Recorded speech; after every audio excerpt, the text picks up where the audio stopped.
नमस्कार प्रेक्षकांनो, मालिकांची दुनिया या चॅनलमध्ये तुमचे स्वागत आहे।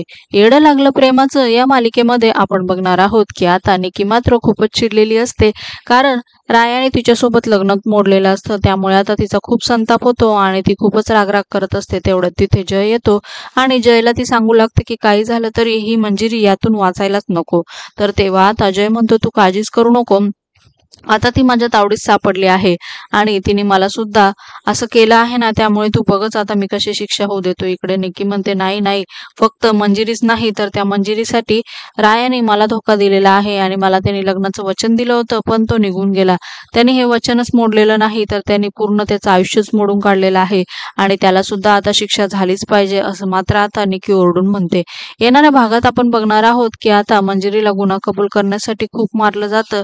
तेवढ्यात मात्र आता तूच हे केलं आहे असं जय जोरजोरात ओरडत असतो, तू हे कबूल कर। आणि इतक्यात मात्र तिच्या आई वडिलांनाही फार त्रास होत असतो तिला अशा अवस्थेत बघून।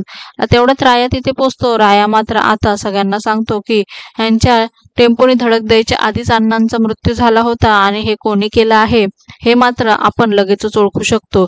आणि त्यामुळे हा सगळा संशय आता निकीकडे जातो आणि निकी मात्र आता खूपच घाबरते। इकडे जयला सुद्धा आता काही सुचत नसतं।